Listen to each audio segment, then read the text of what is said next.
kind of yell at me, but I will say that we're going to keep putting in efforts to make a difference because I think every house makes a difference and we need to keep doing more. Thank you. Before continuing to statements by members, I have the honor to lay upon the table the fall 2021 reports of the Auditor General of Canada. Conformément Pursuant to Standing Order 108, les documents sont réputés renvoyés. Pursuant to Standing Order 108.3G, these documents are deemed to have been permanently referred to the Standing Committee on Public Accounts. Statements by members. Déclaration des députés. The Honourable Member for Mississauga Lakeshore. Mr. Speaker, I rise to honour and pay tribute to Evan Smith. Evan had a thirst for adventure and relished challenges that took him outside his comfort zone. He loved to explore the great outdoors and camped in every kind of weather, even at 20 degrees below zero. An experienced paddler, Evan canoed up the Mississauga River to Moosonee, followed by a dip in James Bay. He served our community through Scouts Canada. A talented musician and award-winning student, Evan focused on math and the sciences, and it was no surprise to his family that he chose to study engineering at university. Above all, Evan left an indelible mark on everyone he met, with his humor, kindness, and down-to-earth demeanor. His parents, Debbie and Adam, his sister Jasmine and brother Sean, his loved ones, friends, and all who knew Evan are devastated by his sudden and tragic death in September at age 18. Mr. Speaker, Evan Smith will be remembered with full and yet broken hearts. The Honourable Member for Lethbridge. Service workers, in large part, have carried this country through the pandemic. They have continued to care for the sick, to transport food, and to provide vital services. They are heroes. Their work has been critical, and they have rightfully been afforded allowances for essential travel throughout the pandemic. It's confounding, then, that the Prime Minister now is going to impose vaccine requirements for these essential workers starting on January 15th. If these new requirements come into effect, 20% of Canadian truck drivers who run international routes will have indicated that they will quit. Now, it's easy for some in this House to be dismissive of this, but it's important to pause and to understand. We are already short 18,000 truck drivers in this country, which means we can't afford to lose any more due to this arbitrary and harmful policy. More than 2/3 of our goods between Canada and the U.S. travel on roads and highways. So consider for a moment the ramifications. Goods won't flow, shortages will result, and prices will go up. So let's exercise some common sense and not penalize our essential service workers. Let's stand up for our heroes. The Honourable Member for Brampton North. I'm honored to stand in the House today to share some wonderful news about my dear friend and former Member of Parliament, the Honourable Gerbax Mully.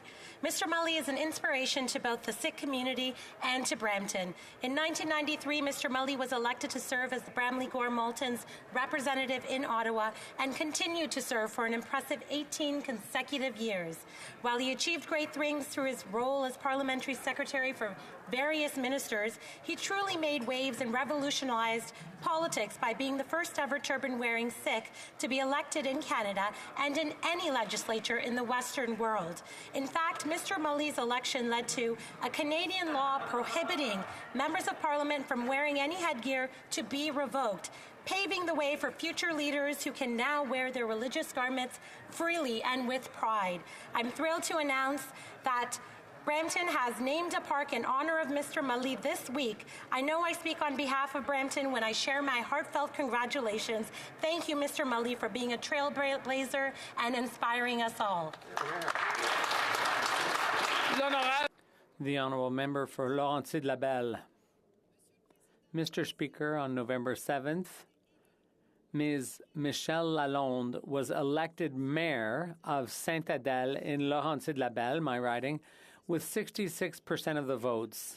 Before running for office, she was president of the Sainte-Adèle Chamber of Commerce.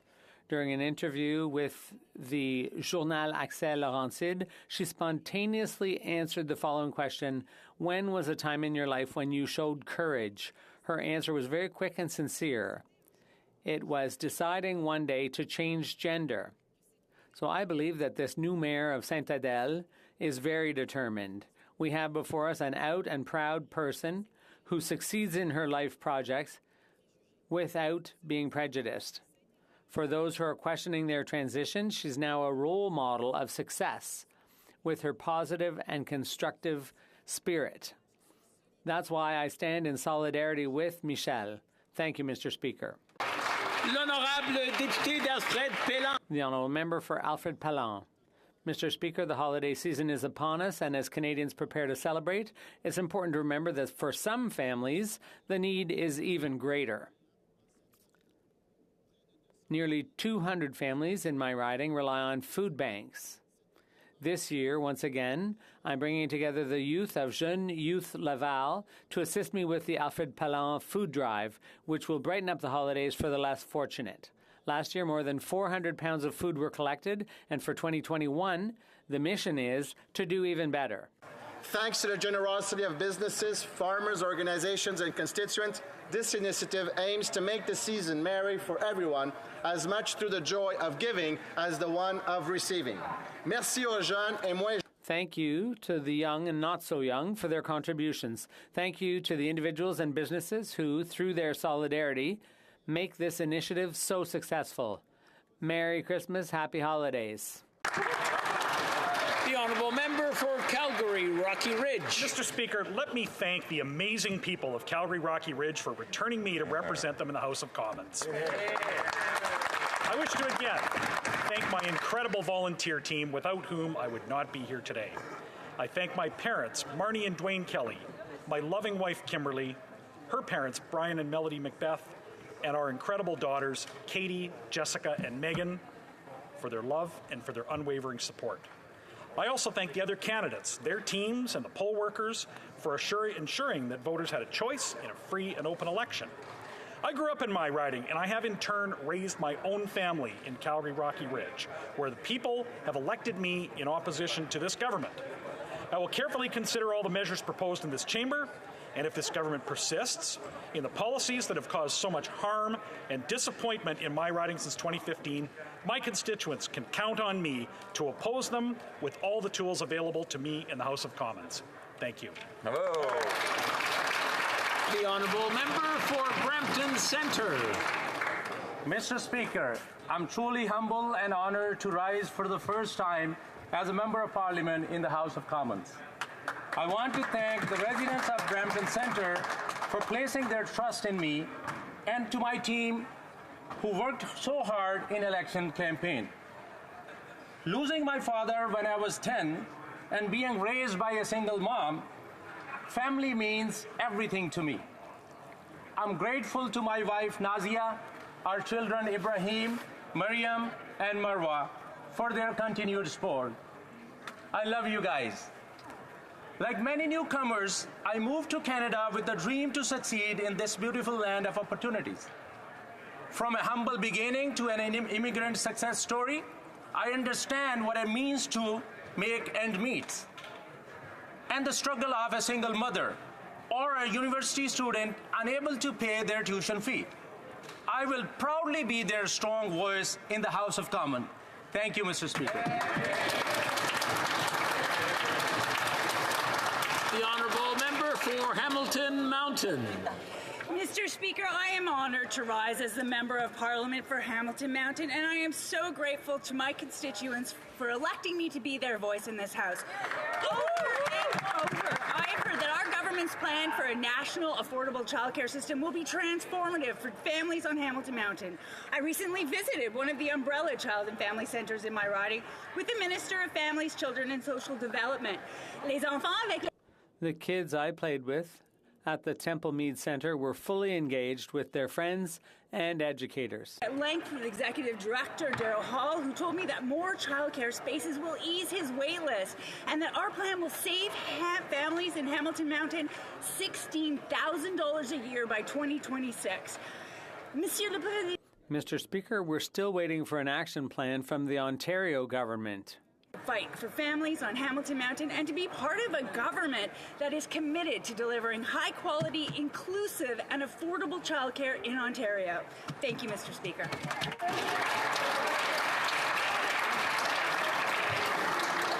Before continuing, order.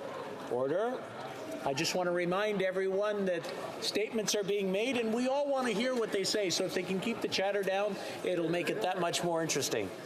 The Honourable Member for Oxford.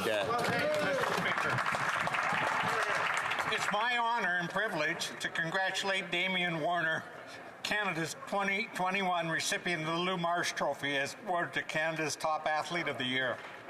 Damien had the attention of not only all of Canada, but the world when he broke the record for the decathlon at the Tokyo Olympics earlier this year. Damien became just the fourth person to ever break the 9,000 point mark and the first in the Olympics. Damien joins a long list of great Canadian athletes who have received this award, but to me the greatest accomplishment of his is being an outstanding father of my first great-grandson. Congratulations, Damien, on your outstanding accomplishment.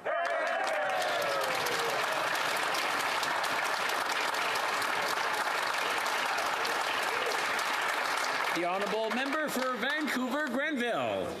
Thank you, Mr. Speaker.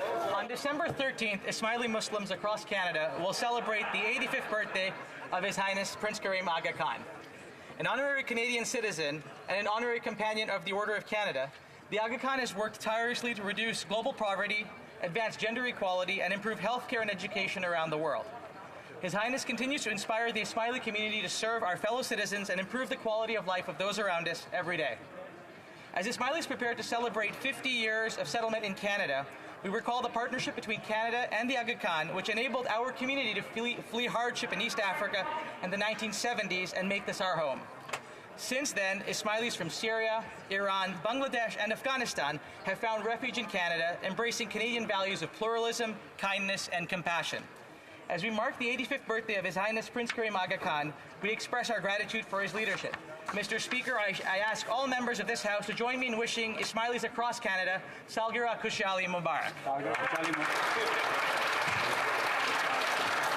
The Honourable Member for Charleswood St. James, Assiniboia Headingley. Mr. Speaker, I rise in the House today to proudly congratulate the Winnipeg Blue Bombers.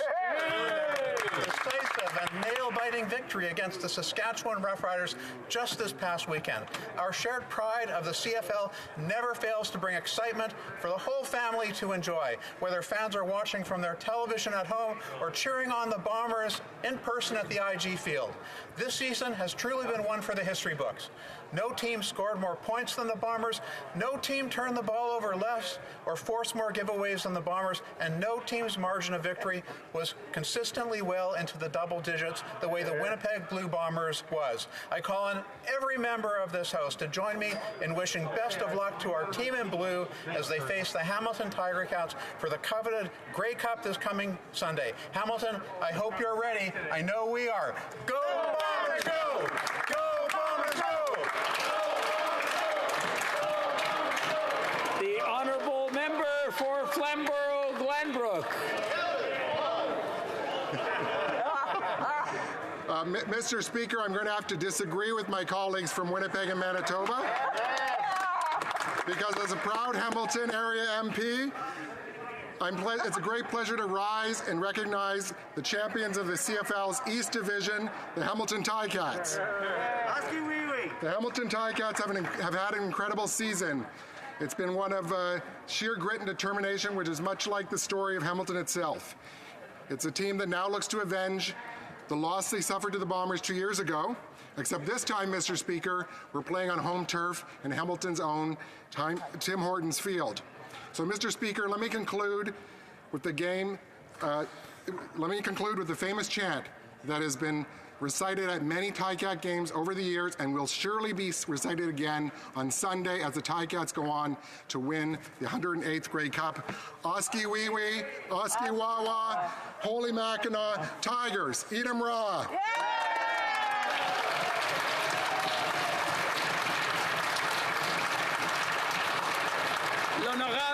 The Honourable Member for Vaudreuil-Soulanges.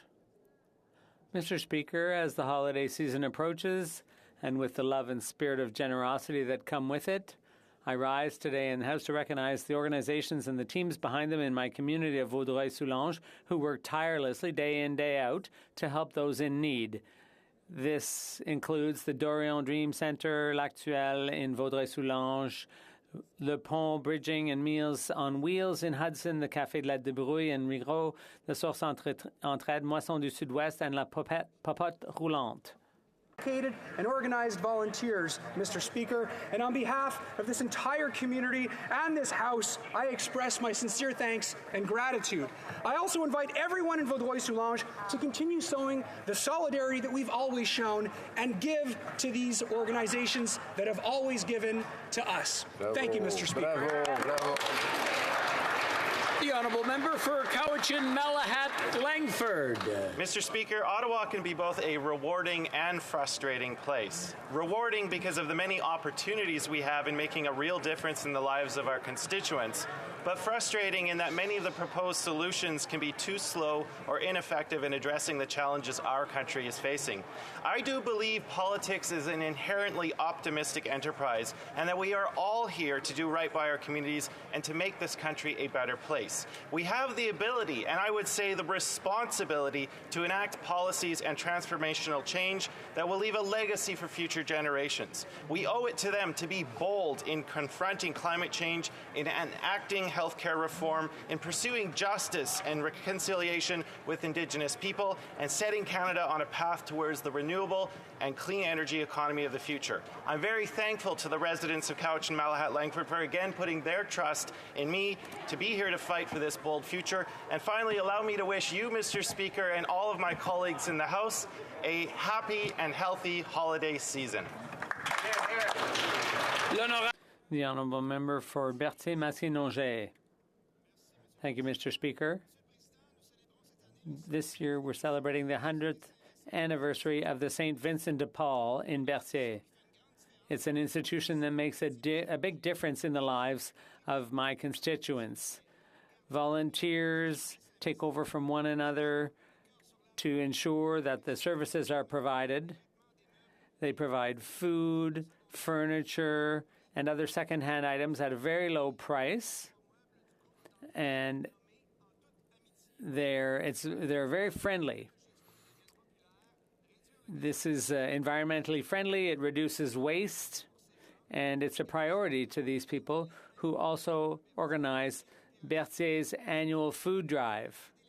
That helps families to equip their children for school and stay in school. So congratulations, long live the St. Vincent de Paul in Berthier.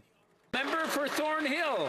Speaker, we are guaranteed freedom of expression in our Constitution, except apparently according to the Toronto District School Board when it comes to calling out anti-Semitism. School Board trustee Alexandra Lelko was unfairly singled out for her criticism of anti-Semitic resources distributed back in May. They promoted terrorism. Even a review concluded that the pamphlets were anti-Semitic, and Lelko was right. But the TDSB's Integrity Commissioner went ahead and recommended censure of this trustee. The threat of censuring trustee Lelka not only shows that the TDSP doesn't consider the lived experiences of Jews who have faced dangerous consequences of vile hate to be valid, it shows that they don't care. Mr. Speaker, it's extremely concerning given we've spent the last year facing a reckoning on racism. Last night, TDSP trustees listened to reason and made the only justifiable decision. They voted no. It was 10-7. It should have been 17-0. This should have never been considered, and it's far from over in the largest taxpayer-funded school board in the country, and I will never let it go unnoticed in this House.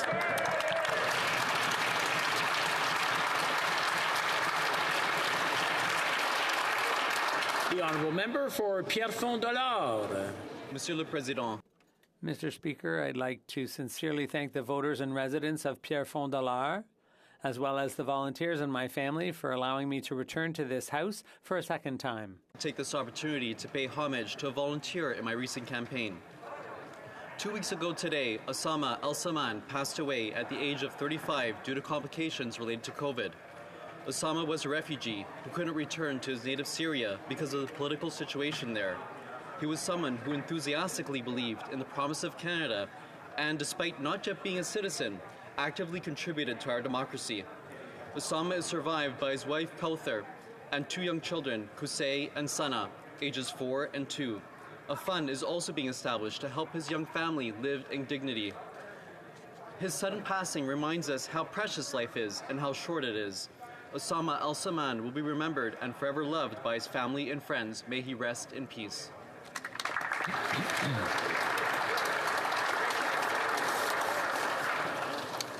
I just want to take this moment to thank all the people who had SO31s today. Not one of them went over. That was fantastic. Oral questions. Question orale. The Honourable Leader of the Opposition.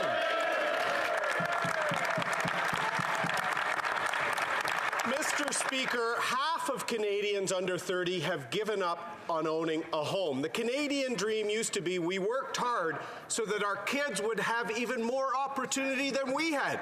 The Liberals have dashed that dream, Mr. Speaker. Inflation is driving up the price of everything, and even a quarter of those who can afford a home are vulnerable to next year's interest rate hikes. Why is the Finance Minister still ignoring the inflation crisis hitting Canadian families? The Honourable Minister of Housing. Mr. Speaker, I want to thank the Honourable Member for his question. Every Canadian deserves a safe and affordable place to call home. We're the party in government that brought federal leadership back into the housing issue by bringing in the National Housing Strategy. We have committed to implement a $4 billion Housing Accelerator Fund. We will also make enhancements to the first-time homebuyer incentive and put in a rent-to-own program to turn more Canadian renters into homeowners. Thank you, Mr. Speaker. The Honourable Leader of the Opposition. National leadership, Mr. Speaker, we're the only country with housing increases approaching 40%. And food inflation is the worst it's been in more than a decade.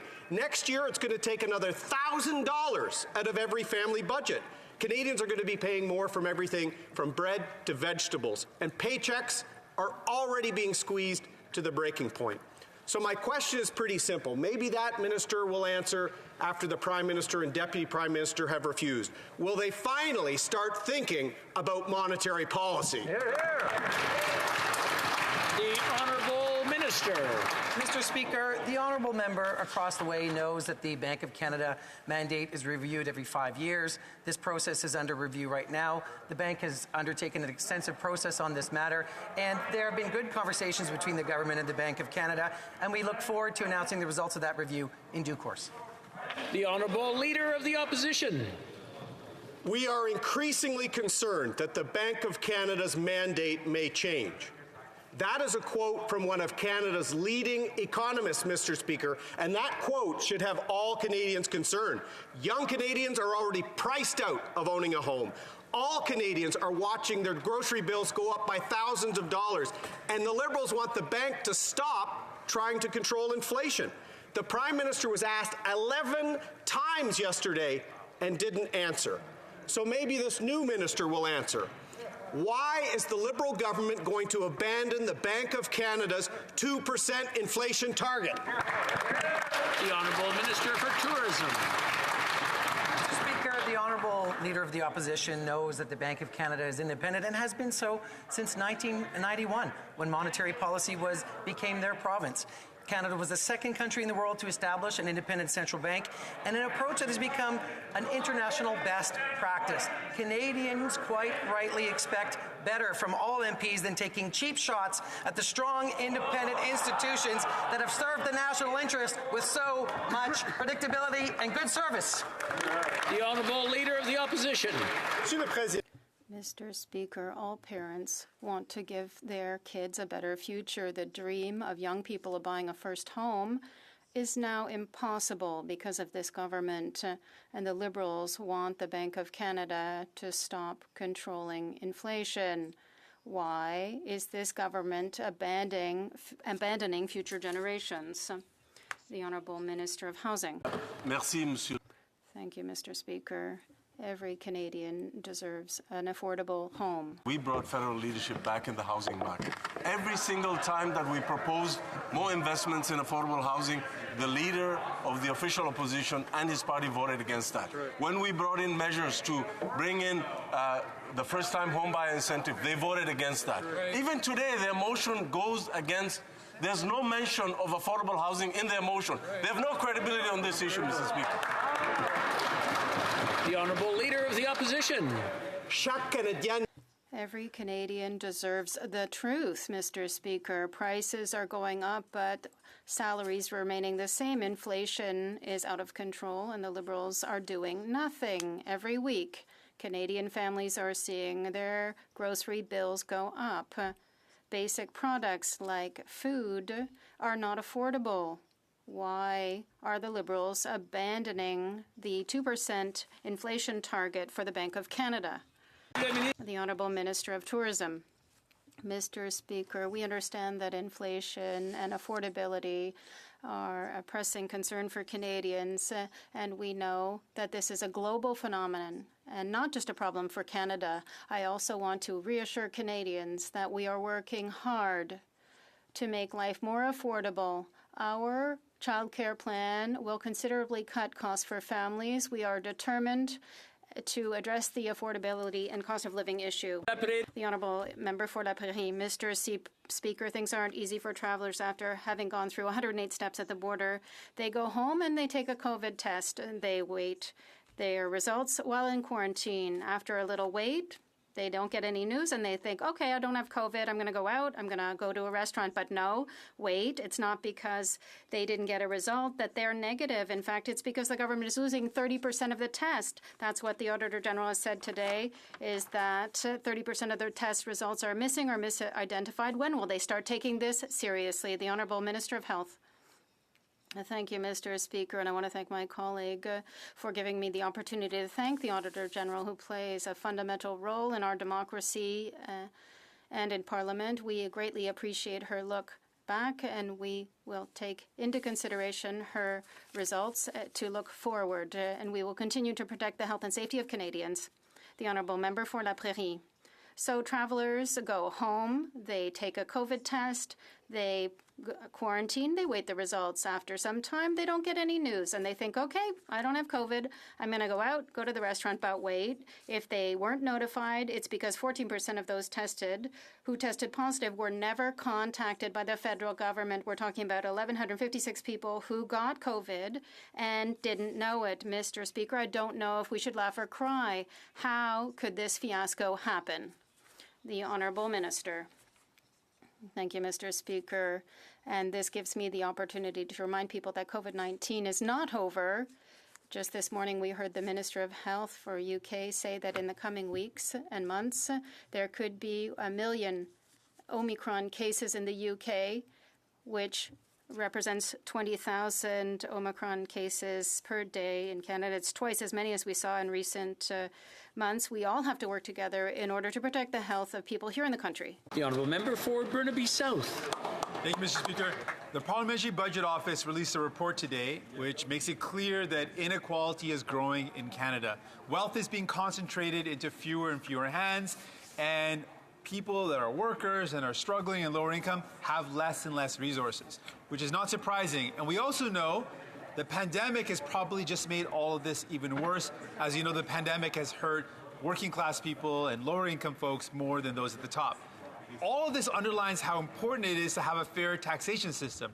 So why does the Prime Minister continue to refuse to tax the super wealthy and invest those resources into making life more affordable for people?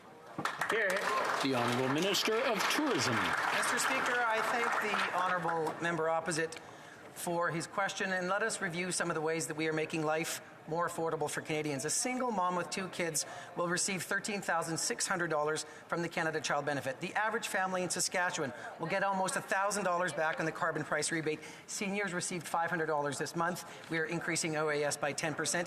Each student will save more than $3,000 through the changes we made to the program. That's how we're making life more affordable, Mr. Speaker. We will continue to do so. The Honourable Member for Burnaby South.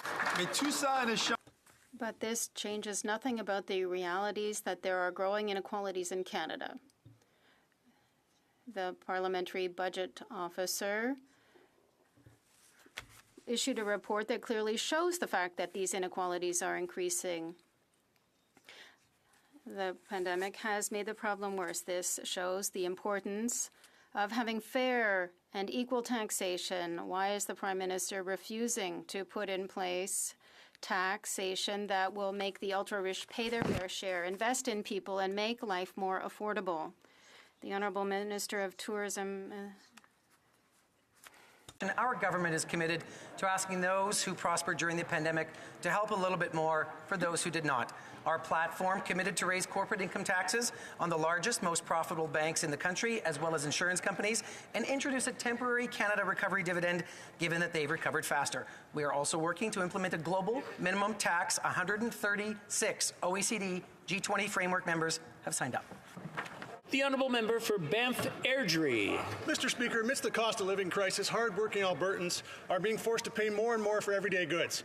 For example, I recently heard from a constituent who had to pay more than $77 for 2 small cuts of beef.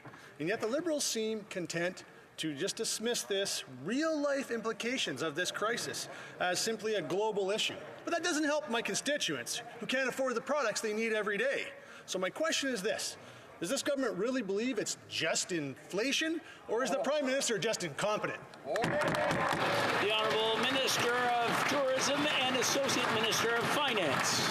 Thank you, Mr. Speaker. I thank the honourable member for his question. And since taking office, this government has been focused on making life more affordable for Canadians. The very first vote I took in this place was to lower taxes on the middle class. We introduced the Canada Child Benefit to support families. We increased supports for seniors, lowered small business taxes, increased the Canada's Workers Benefit, increased the Canada Student Grant, all making life more affordable. And in Alberta, thanks to the childcare deal, Albertans will save thousands of dollars a month starting January 1. Life more affordable for Canadians. That's what we will do. The Honourable Member for Banff Airdrie. Well, Mr. Speaker, in my riding, there's entire areas in towns like Canmore where people are living in their vehicles. What does he say to them? There are parents who can't have to make a decision about whether they're going to give their kids lunches for school or a Christmas gift. What does he say to them? And there's people who can't afford gas to drive to work. There's seniors who can't afford to eat. What does he say to them? They don't want to hear about all the money the government can spend. They want to hear about actual results. That's right. And they're not seeing anything from this Liberal government. So what are they going to do about it? Great question. Honourable Minister. Mr. Speaker, we saw through the campaign that the Conservative Party was skilled at flip-flopping, but I find it particularly shocking that the flip-flopping is happening in the same question period. The question to the opposite side is, do they actually want us to invest more or less in Canadians? Because if it's more, vote for C2. The Honourable Member for Chicoutimi-Le-Fjord. Mr. Speaker, Canada's most recent food price report indicates that families will pay almost $1,000 more to buy groceries in 2022. The cost of groceries, gas, energy, and rent is rising, and the purchasing price of Canadians is decreasing. Inflation is hurting majority of Quebec families. The Liberal government is responsible for this situation. When will it take concrete action to slow the impoverishment of Quebec families? The Honourable Minister. Mr. Speaker, our government has always committed to making life more affordable for Canadians from coast to coast to coast. I would like to share a few examples. A single mother with 2 kids will get $13,600 under the Canadian Child Benefit. An average family in Saskatchewan will get $1,000 in reimbursement for the carbon test. Seniors got $500 this summer, and a student would save $3,000 more, Mr. Speaker. A few examples show that how we're making life more affordable. The Honourable Member for Chicoutimi-Le-Fjord, Mr. Speaker, the Liberal government can wash its hands of the situation. That comes as no surprise because it's never assumed its responsibilities. The Liberals are accumulating deficits since 2015. They're increasing the debt. They're keeping the prime rate artificially low. The housing bubble is the second highest in the world, but the Prime Minister is telling us that he's not thinking about monetary policy. When will he step up and do what needs to be done to reduce inflation? Housing. Canadians deserve an affordable housing. Since 2015, we have invested more than $27 billion in affordable housing. We have also introduced the first national housing strategy.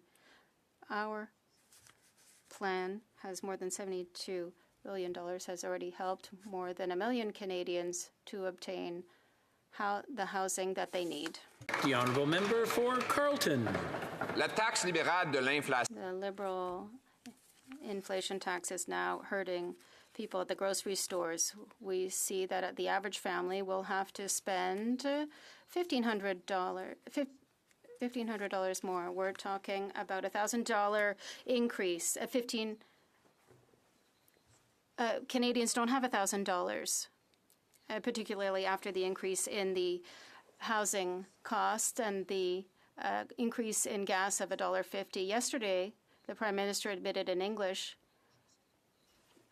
to something called just inflation, to respect in linguistic duality. Well, he repeated in French that there is just inflation. The Honourable Minister. Monsieur le Président. Mr. Speaker,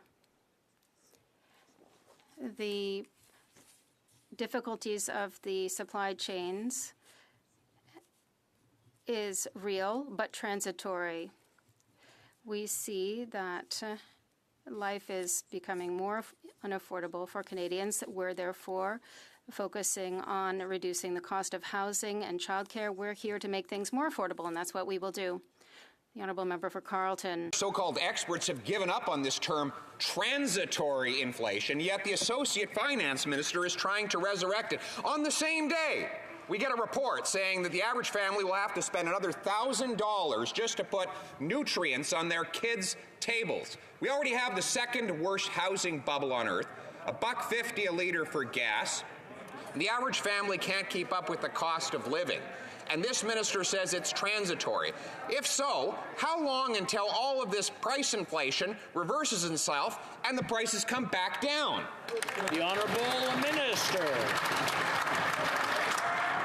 Mr. Speaker, once again, the other side is trying to paint a story of doom and gloom for Canadians, but Canadians know better.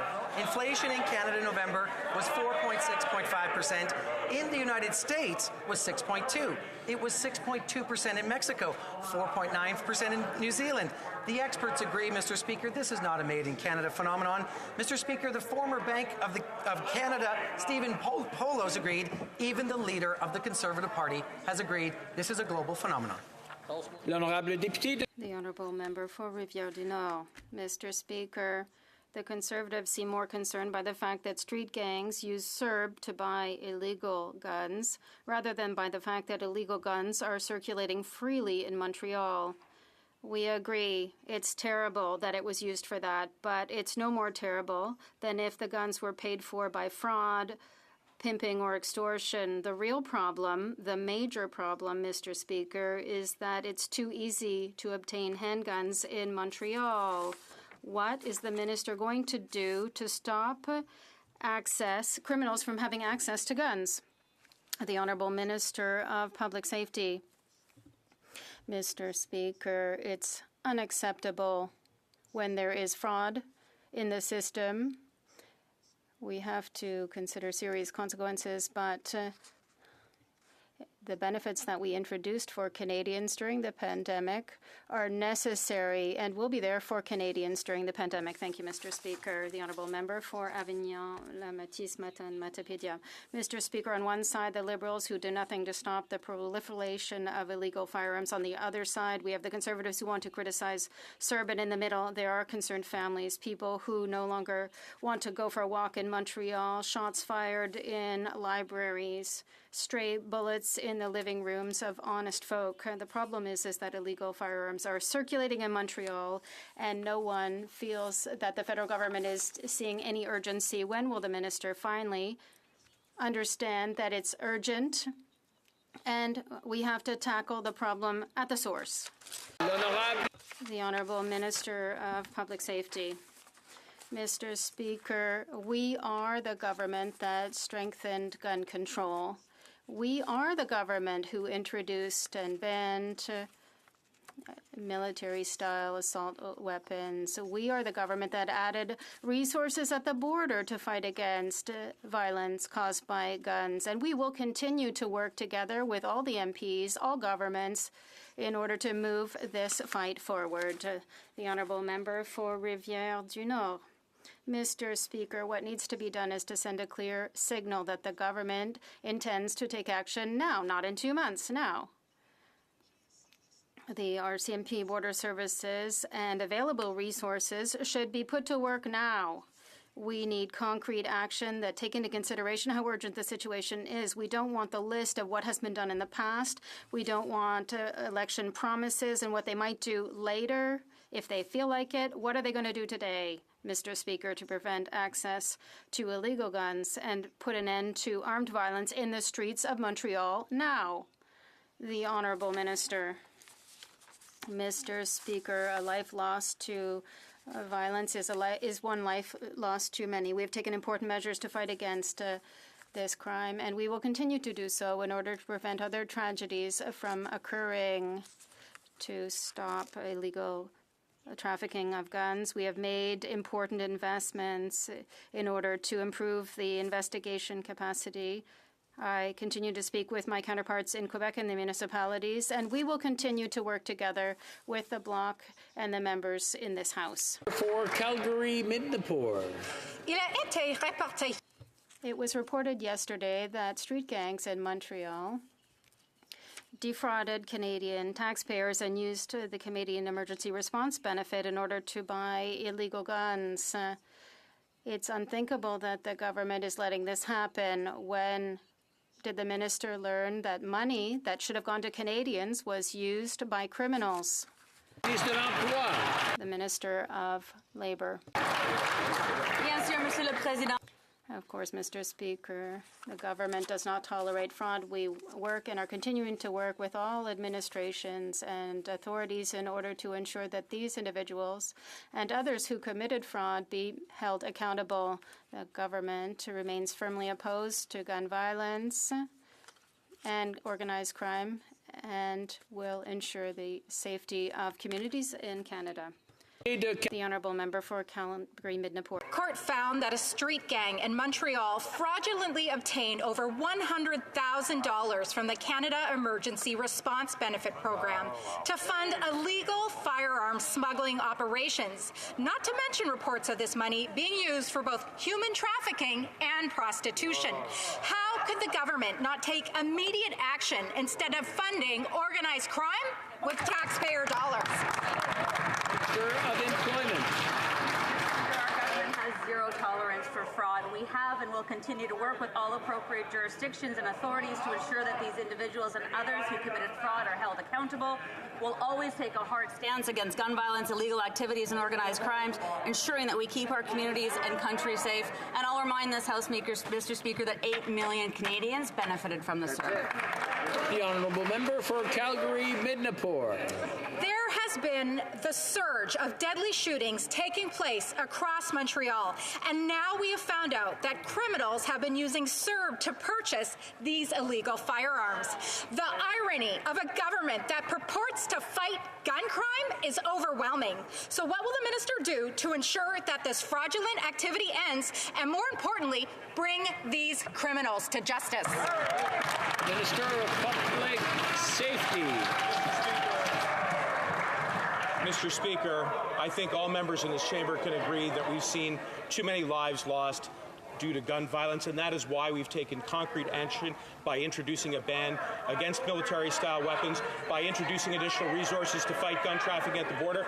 The only question that I have now is when will the Conservatives get on side and actually take the action that is necessary to reduce gun violence? Let's get the guns off our streets, Mr. Speaker. The Honourable Member for North Island Powell River. Mr. Speaker, Canadians are seeing the highest increase in food prices in over a decade. For seniors living on a fixed income, this is a crisis, especially working seniors who are being punished by this government with the GIS clawback. The minister keeps saying that she's working on the right solution. Well, where is it? Because seniors are calling my office from across this country. They are losing hope. Hope, Mr. Speaker. They are scared of homelessness, of hunger, and are talking about taking their own lives. When will this government step up, remove the GIS... Honourable Minister for Seniors. Mr. Speaker, I think we can all agree just how challenging this pandemic has been for seniors, especially those most vulnerable. But, Mr. Speaker, our government has been there to support those most vulnerable by strengthening their GIS. We moved very quickly, Mr. Speaker, to provide immediate and direct financial support for seniors this summer. I can assure the honourable member that this is an issue that we're working extremely closely on to find the right solution to ensure and to support those affected. Mr. Speaker, as always, we will be there for seniors. The honourable member for Rosemont-La Petite Patrie. Since November 26, more than 160 professionals from the Office of the Auditor General are on strike. 75% of them are women. They have been without a work contract for over 3 years. These employees ensure that this government is accountable to the public. They are essential workers. What are they asking for? Just the same thing as other public servants. No more, no less. We call that fairness and respect. And the Liberals are sleeping at the switch. Will the Treasury Board give the OAG a mandate to negotiate a fair and equitable deal for these professionals? The Honourable President of the Treasury Board. Mr. Speaker, our government is determined to conclude an agreement with all negotiating agents that are fair for employees and that take account of the financial and economic context. The Canadian government has collective agreements with roughly 85% of employees that were negotiated last year. And also with the PSAC, we'll be working on the next round of negotiations. And negotiations are also underway with other agents as well. And we will be at the negotiating table, not discussing things in public. West. Mr. Speaker, far too long, many people, especially Indigenous and Black and marginalized Canadians, have and continue to experience systemic racism that is rooted within our criminal justice. Can the Minister of Justice inform the House on what steps the government will take to address this systemic discrimination and strengthen our confidence in all Canadians in the justice system? Honourable Minister of Justice. Mr. Speaker, I would like to thank the honourable member from London West for her question. The numbers speak for themselves, Mr. Speaker. Past failed policies did not protect our communities, but targeted Indigenous, Black, and marginalized Canadians. This week, Mr. Speaker, I introduced Bill C-5, which will help our justice system become fairer and more effective. It shows that our government is committed to building a more equitable and inclusive Canada for everyone. I encourage members, Mr. Speaker, across the aisle to join us in turning the page on failed policies and instead move us forward in this positive fashion. The Honourable Member for Richmond-Arthabaska. Mr. Speaker, we've been waiting for legislation for 6 years to modernize the Official Languages Act. All the consultations have been done. All the organizations have been consulted. And they're just asking for one thing: for the Treasury Board to be the one central agency to enforce the Act with all the necessary powers. So my question to the Minister is, when they will table this bill, can they confirm that the Treasury Board will be this organization and they will have all the necessary powers to enforce this Act? The Minister of Official Languages. Thank you. First, I'd like to thank my colleague for his question. I was very happy this week to have a conversation with him this week about the modernization of the OLA. As I said, the protection of French and the promotion of French is an absolute priority for us as a government and myself as a minister. We will be tabling the bill shortly. Thank you. The member for Richmond-Arthabaska. Mr. Speaker, I'm happy that the minister is talking about the importance of this legislation, but there is a striking figure. Since the commissioner has been in place, there have been 60,000 complaints in our country, and nothing has changed. What organizations are asking for is for the Treasury Board to have the responsibility and to oversee this act and to enforce it. They wanted to have all the necessary tools. Organizations that defend minority settings across the country are asking for this. And my question is simple for the minister. Will the Treasury Board, will they have this? And will they have all the necessary tools? Yes or no? The Honourable Minister. Thank you very much, Mr. Speaker. Once again, I'd like to thank my colleague for his question. We've always said that our two official languages are at the heart of our identity and our culture and the life of our country. We'll do everything we can to ensure when we table our bill that it will be done so quickly. Once again, as a proud Acadian, I understand the importance of promoting official languages, and I'm looking forward to tabling this bill, and I hope that the opposition parties will support it. Thank you. The honourable member for Barrie Innisfil. Imagine a member of the Liberal caucus being accused of directing his constituents on how to fraudulently claim the CERB. According to a caller on a talk radio show the day after the election, this member had encouraged numerous people to claim CERB when they didn't qualify by splitting self-employment income with family members.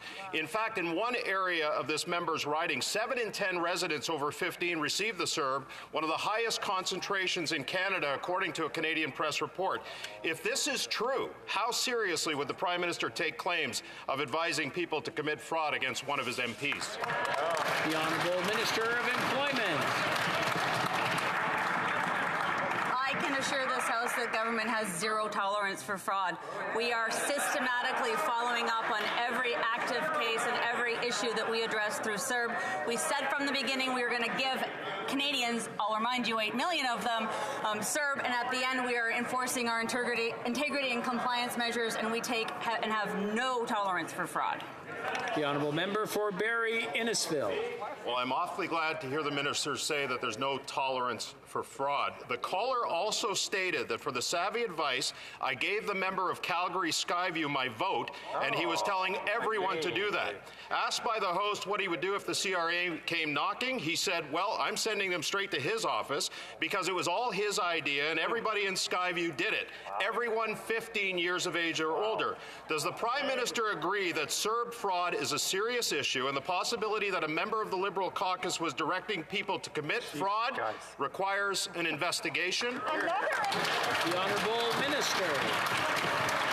Mr. Speaker, I can assure this House that my office and my department follows up on every allegation of fraud, and this would be no exception.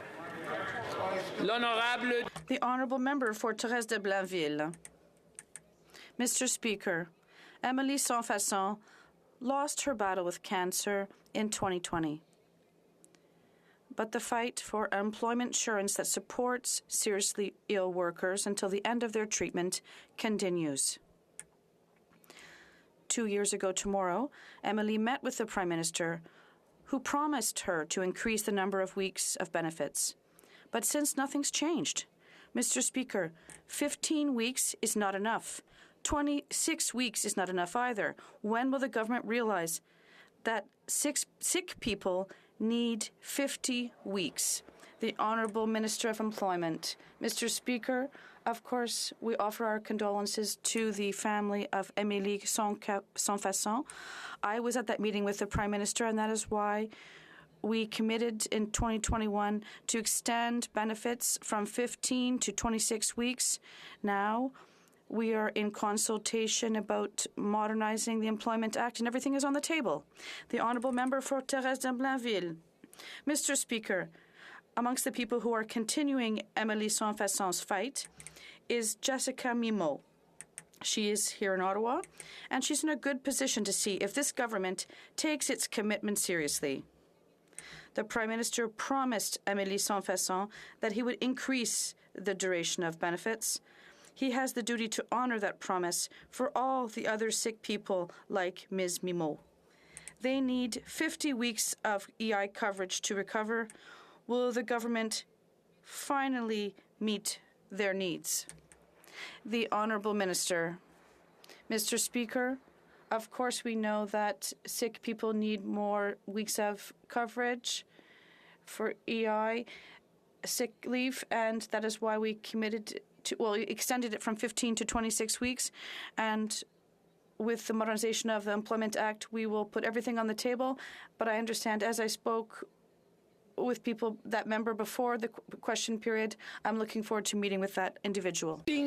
Lennox and Addington. Brandon Laird left his home in Amherstview on December 1st to do some Christmas shopping in the U.S. On his way back into Canada, ArriveCan crashed. Because of this government's refusal to accept paper or digital proof of vaccination, a position they now admit they were wrong, shameful. Brandon was forced into an 8-day quarantine despite being double vaxxed. Shameful. The minister is now taking a big victory lap on this, but it's still happening. Yesterday, Brandon was told 14 days. This does not make sense. Mr. Speaker, when will this government release Brandon from quarantine and other... Honourable Minister for Public Security. Mr. Speaker, this government will never hesitate when it comes to taking the measures that are necessary to protect the health and safety of all Canadians, especially now as we deal with the new variant of concern in Omicron. The ArriveCan app is a vital tool in the fight against this pandemic.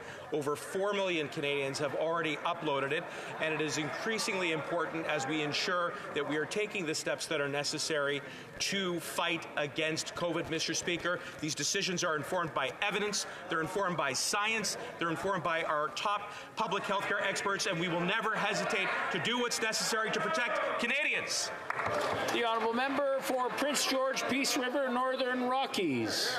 Mr. Speaker, in recent years, Russia has refurbished and built over 30 Arctic bases, 14 operational airfields, 16 deepwater ports, and over 50 military icebreakers.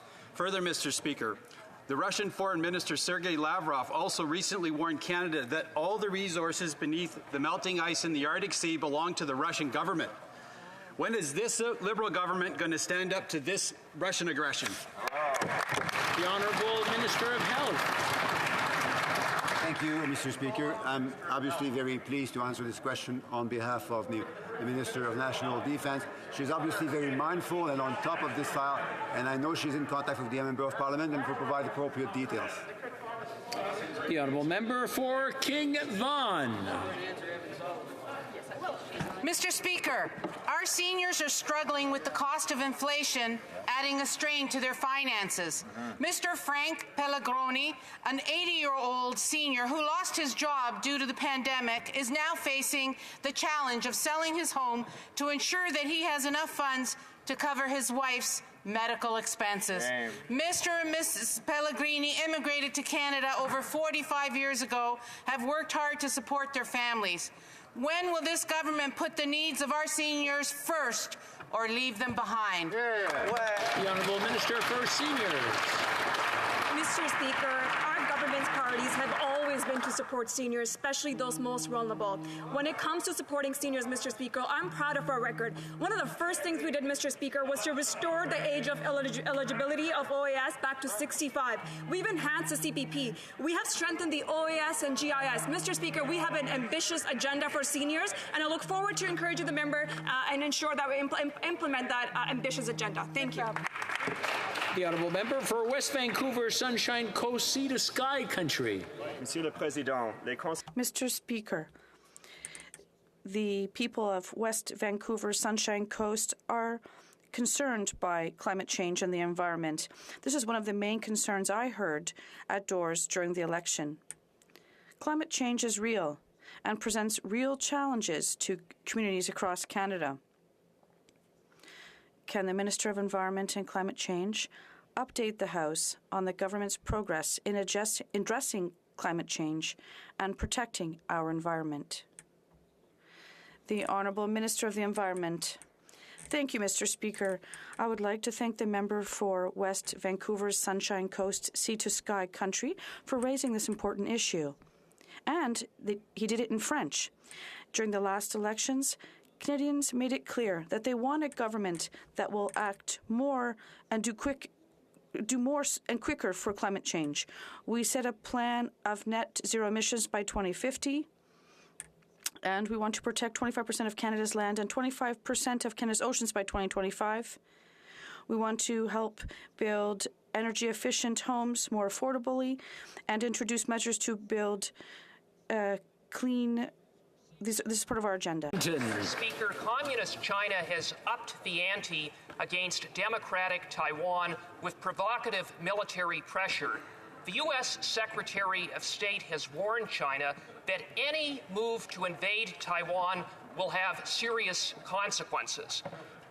This government has been absolutely silent. So, will this government join our allies and call on China to stop its campaign of aggression and to stand with Taiwan? The Honourable Minister. Thank you, Mr. Speaker. We're very concerned by the recent tensions in Taiwan. The Minister of Foreign Affairs spoke with his counterparts.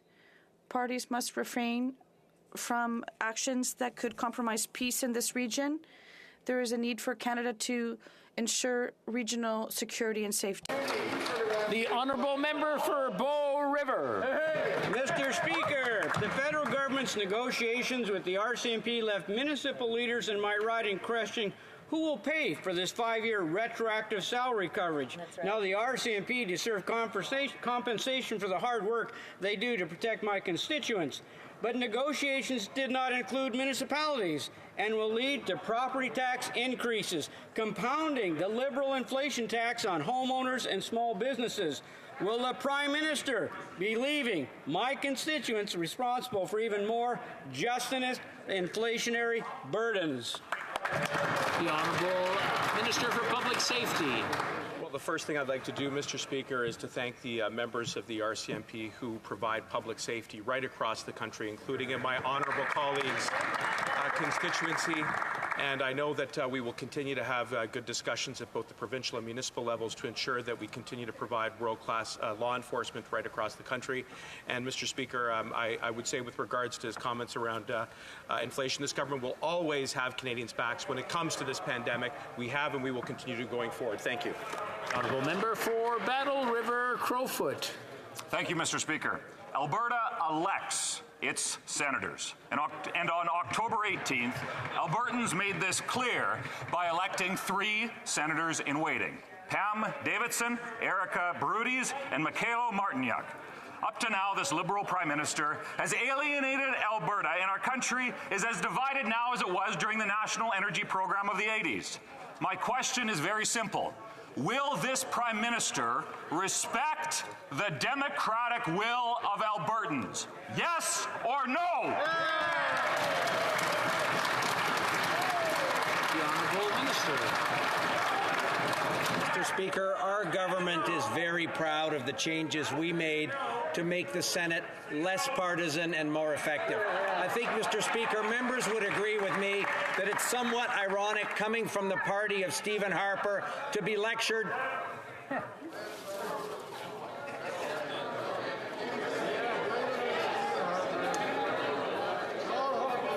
I'm hearing shouting from one side, clapping from the other, but I'm not hearing the minister.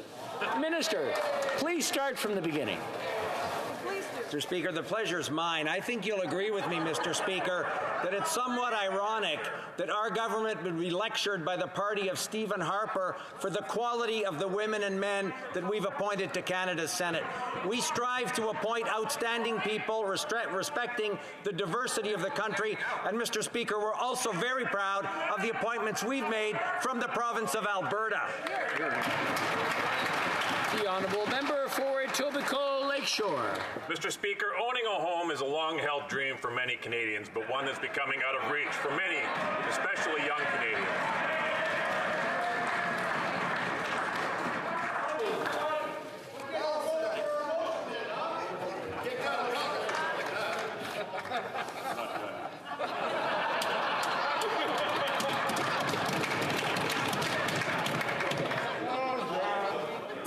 Are we ready to go, or can proceed? I'm still hearing.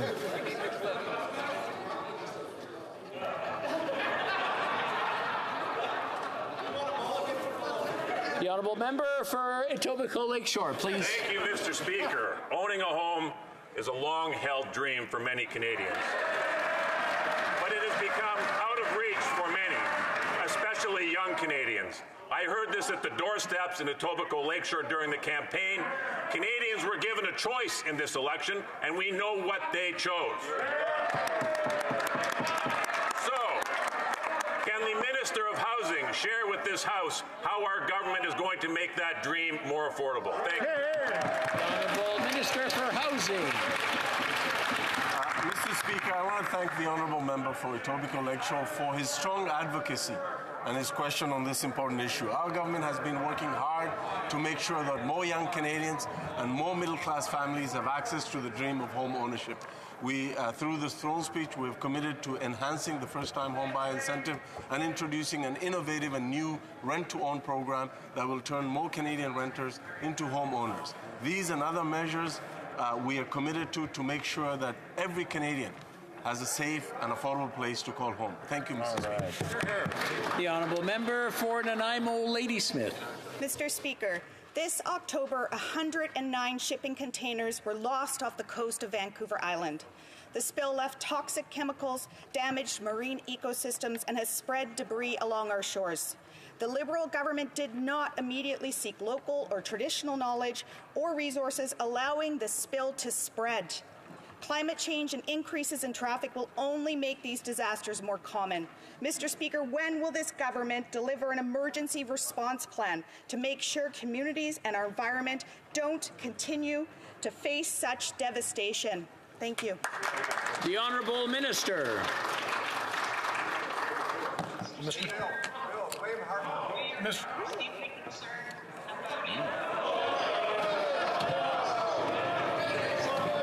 to monitor that situation closely. I'm going to interrupt for a second. I stop the minister for a second. I can't hear her at all, and she just started. So I could just imagine how loud it's going to be by the time she's finished. I understand the enthusiasm on one side of the House wanting to hear, but I'm sure they want to hear the answer as well. Are we okay to start? The Honourable Minister.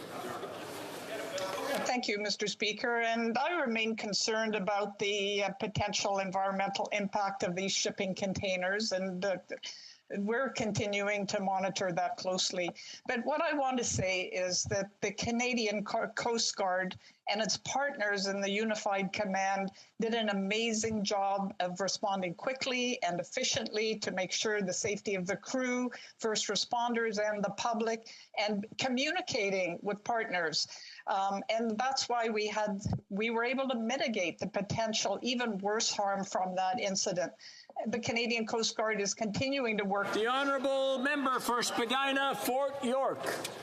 Mr. Speaker, on December 7th, there were 7,344 individuals staying in Toronto shelters. Unfortunately, this figure does not capture all of the people experiencing homelessness in my riding of Spadina, Fort York, and across the city of Toronto. These people are desperate for a home. They're desperate to stay safe and stay warm. And the concern for community safety is one that I hear from my constituents on nearly a daily basis. Could the Minister of Housing inform this House on how the government is addressing homelessness in Spadina, Fort York, in Toronto, and other urban centres? Honourable Minister of Housing. Mr. Speaker, I want to thank the Honourable Member for the question. During the COVID-19 pandemic, we've substantially increased funding for Reaching Home to make sure that those frontline organizations, including municipalities, have more flexible funding to address homelessness. We also introduced the Rapid Housing Initiative, first and second round, that will result in over 9,200 new and permanent affordable housing units to be built. We've introduced the Canada Housing Benefit to help all Canadians who find themselves on the street to access independent housing. And we will also make sure that we continue to invest in the co-investment fund to build permanent housing solutions for those who are experiencing chronic homelessness. Thank you, Mr. Speaker. I'm afraid that's all the time we have for a question period today. We have a point of order, and when there, we'll start with the Honourable Parliamentary Secretary to the Government House Leader. Thank you, Mr. Speaker. There have been discussions amongst the parties, and if you seek it, I hope you will find unanimous consent for the following motion. That the House, A, acknowledge and support the government's clear and repeated position that taxing capital gains on primary residences is not under any consideration. B, reiterate its support for the government's $72 billion investments in housing through the National Housing Strategy, including $2.5 billion through the Rapid Housing Initiative. And C, declare its support for the commitments made by the government to ban foreign purchases of non-recreational residential property in Canada for the next 2 years, implement Canada's first ever national tax on non-resident, non-Canadian owners of vacant housing next year, and create a new home buyers' Bill of Rights.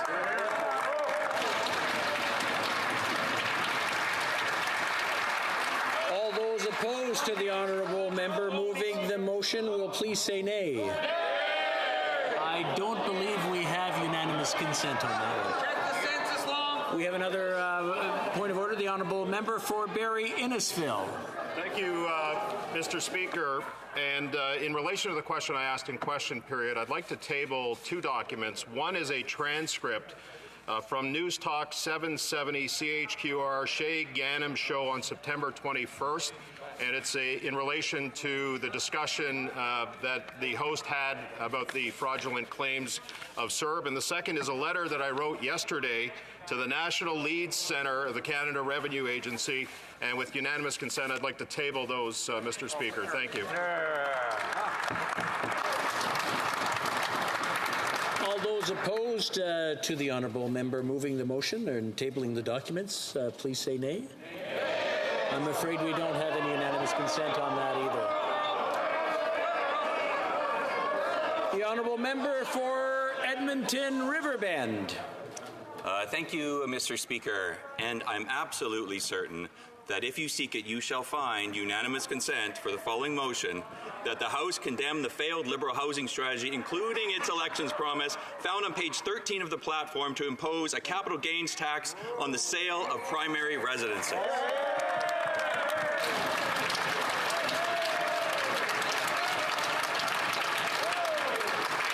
All those opposed to the honourable member moving the motion will please say nay. We don't have unanimous consent on that.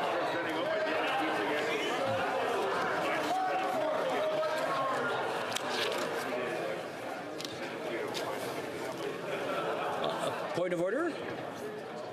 Oh, la question, on est... No, we haven't gotten there yet. Order adopted by the House on November 25th, 2021. The House will now use, for the first time in this Parliament, everybody's listening because you're going to be using this, okay?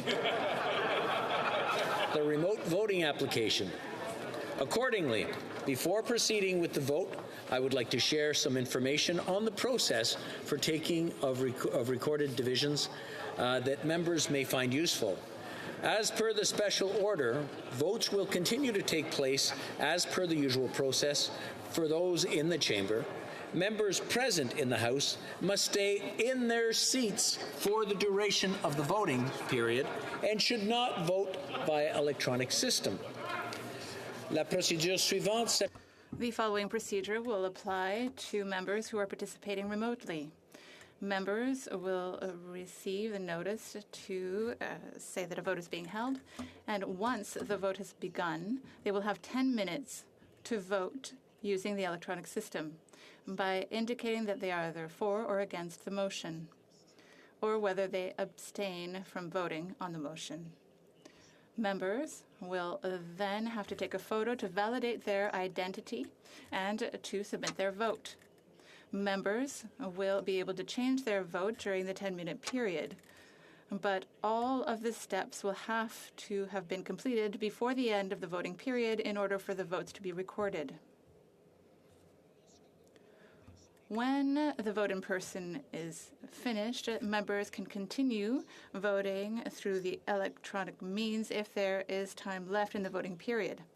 During that time, the votes of members who use the electronic voting system will be posted in the broadcast content, and there can be no calls to order or interventions during that time. Business. I will invite any member who encountered technical difficulties to identify themselves using the raised hand feature and cast their vote, or to cast their vote.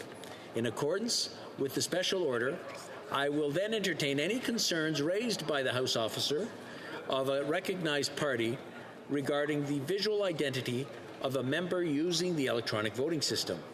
It is the responsibility of members to be ready to respond should concerns be raised about their photo, failing which, as per terms of the motion, the vote will not be recorded.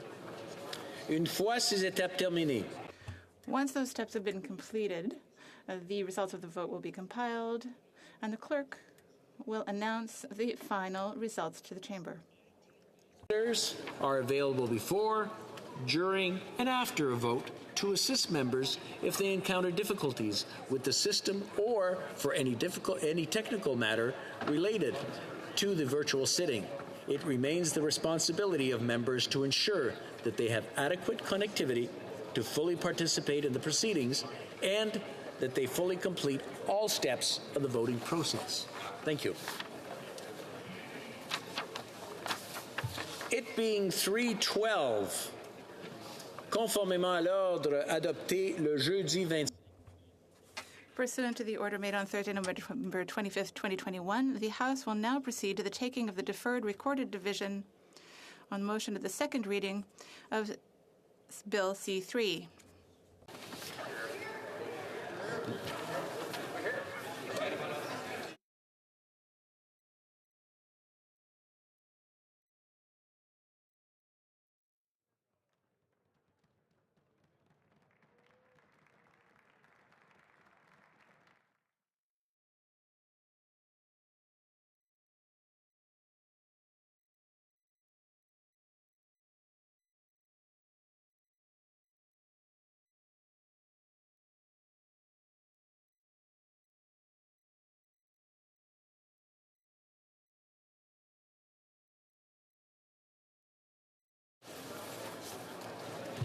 The question is the following one. La question est la suivante. Mr. O'Regan, seconded by Mr. Vandal, moved that Bill C-3, an act to amend the Criminal Code and the Canada Labour Code, be now read a second time and referred to the Standing Committee on Human Resources, Skills and Social Development and the Status of Persons with Disabilities. The 10-minute period for members voting electronically has started, and the House will now proceed to the vote for members participating in person. Que tous ceux qui appuient la All those in favor of the motion will please rise. Mr. Sajan. Mr. Blair. Mr. O'Regan. Mr. Duclos.